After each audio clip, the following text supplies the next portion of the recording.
ಈಗ ನಿಮ್ಮ ತಮ್ಮನ ಮೇಲೆ ಮರಗಳನ್ನ ಕಡಿದಂತ ಒಂದು ಆರೋಪ ಇದೆ. ಅಂದ್ರೆ 100ಕ್ಕೂ ಹೆಚ್ಚು ಮರಗಳನ್ನ ಕಡಿದಿದ್ದಾರೆ ಅವರ ಜಮೀನಿಗೆ.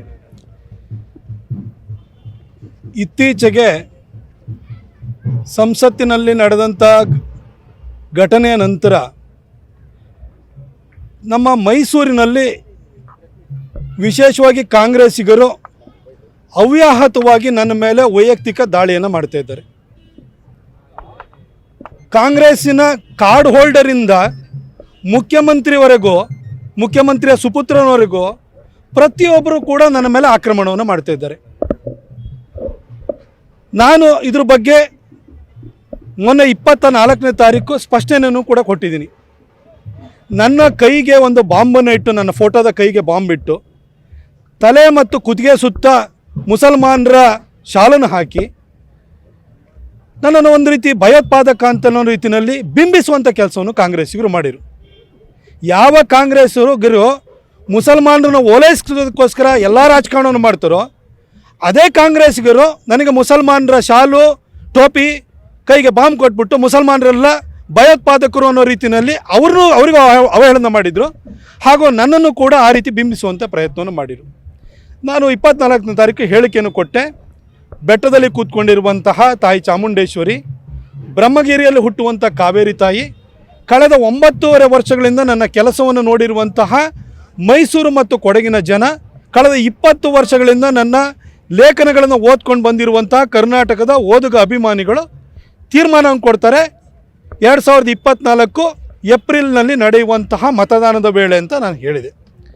ಅದೇ ದಿನ ಈ ಹೇಳಿಕೆ ಕೊಟ್ಟು ಹೇಳಿಕೆ ಮಾಧ್ಯಮಗಳಲ್ಲಿ ಬರೋಷ್ಟರೊಳಗಡೆ ಪ್ರತಾಪ್ ಸಿಂಹನ ತಮ್ಮ ಮರಗಳ್ಳ ಅಂತೇಳಿ ಹೇಳಿಬಿಟ್ಟು ಕಾಂಗ್ರೆಸ್ಸಿನ ಸೋಷಿಯಲ್ ಮೀಡಿಯಾದಲ್ಲಿ ಫೇಸ್ಬುಕ್ನಲ್ಲಿ ಒಂದು ಪೋಸ್ಟ್ ಹಾಕ್ತಾರೆ. ಈ ಪೋಸ್ಟ್ ಹಾಕೋದಕ್ಕೆ ಅವ್ರಿಗೆ ಕಾರಣ ಏನಿದೆ? ಇದೇ ಕಾಂಗ್ರೆಸ್ ಸರ್ಕಾರ ಇರುವಂಥದ್ದು. ನಿಮ್ಮಲ್ಲಿ ಏನು FIR ದಾಖಲಾಗಿದೆ, ಇದೇ ತಿಂಗಳು 16ನೇ ತಾರೀಕು ಬೇಲೂರಿನಲ್ಲಿ FIR ದಾಖಲಾಗಿದೆ. ಆ FIRನಲ್ಲಿ ಯಾರ ಹೆಸರಿದೆ? ಆ ಜಯಮ್ಮ ಇರ್ಬೋದು, ರಾಕೇಶ್ ಶೆಟ್ಟಿ ಇರ್ಬೋದು, ಇನ್ನೊಬ್ಬ ರವಿ ಇರ್ಬೋದು. ನನ್ನ ತಮ್ಮನಿಗೆ ಅವ್ರಿಗೆ ಏನು ಸಂಬಂಧ ಇದೆ? ಪ್ರತಾಪ್ ಸಿಂಹನ್ನ ಮೈಸೂರಿನಲ್ಲಿ ಕೊಡಗಿನಲ್ಲಿ ಸೋಲ್ಸೋಕ್ಕಾಗಲ್ಲ ಅಂತ ಸಿದ್ದರಾಮಯ್ಯವ್ರಿಗೂ ಗೊತ್ತು. ಅವ್ರ ಮಗನ್ನ ರಾಜಕಾರಣಕ್ಕೋಸ್ಕರವಾಗಿ ಅವರು ಯಾವ ಮಟ್ಟಕ್ಕೂ ಇಳಿತಾರೆ ಅನ್ನೋದು ಇಲ್ಲಿ ಗೊತ್ತಾಗ್ತಾಯಿದೆ ನನಗೆ. ಕಾಂಗ್ರೆಸ್ನವ್ರಿಗೆ ನಾನು ಇಷ್ಟೇ ಹೇಳೋವಂಥದ್ದು, ನೀವು FIR ಹಾಕ್ಸಿದ್ರಲ್ಲ, FIRಲ್ಲಿ ನನ್ನ ತಮ್ಮನ ಹೆಸರು ಎಲ್ಲಿದೆ? ನನ್ನ ತಮ್ಮ ಕಳೆದ 15-16 ವರ್ಷಗಳಿಂದ ಶುಂಠಿ ಬೆಳೆದು ಬೇರೆಯವ್ರದ್ದು ಜಮೀನನ್ನು ಲೀಸಿಗೆ ತೊಗೊಂಡು ಶುಂಠಿ ಬೆಳೆದು ಅವನ ಜೀವನ ನಡೆಸ್ತಾನೆ. ನನಗಿಬ್ಬರು ತಮ್ಮಂದಿರಿದ್ದಾರೆ, ಒಬ್ಬಳು ತಂಗಿ ಇದ್ದಾಳೆ.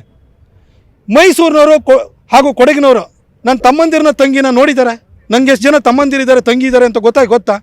ಚುನಾವಣೆ ಸಂದರ್ಭದಲ್ಲಿ 1 ತಿಂಗಳು ಬಂದು ಕೆಲಸ ಮಾಡಿ ಹೋಗ್ತಾರೆ ಹೊರತು ಯಾವತ್ತೂ ಮೈಸೂರು ಕಡೆಗೆ ತಲೆ ಹಾಕಲ್ಲ ಅವರು. ಯಾವ ರಾಜಕಾರಣಿಯ, ಅದು ಒಬ್ಬ MLA ಇರ್ಬೋದು, MP ಇರ್ಬೋದು, ಯಾರು ತಮ್ಮಂದಿರು ಕೃಷಿ ಮಾಡಿಕೊಂಡು ಶುಂಠಿ ಬೆಳ್ಕೊಂಡು ಕೆಲಸವನ್ನು ಮಾಡ್ಕೊಂಡು ಜೀವನ ನಡೆಸ್ತಾ ಇದ್ದಾರೆ ಹೇಳಿ ನೋಡೋಣ?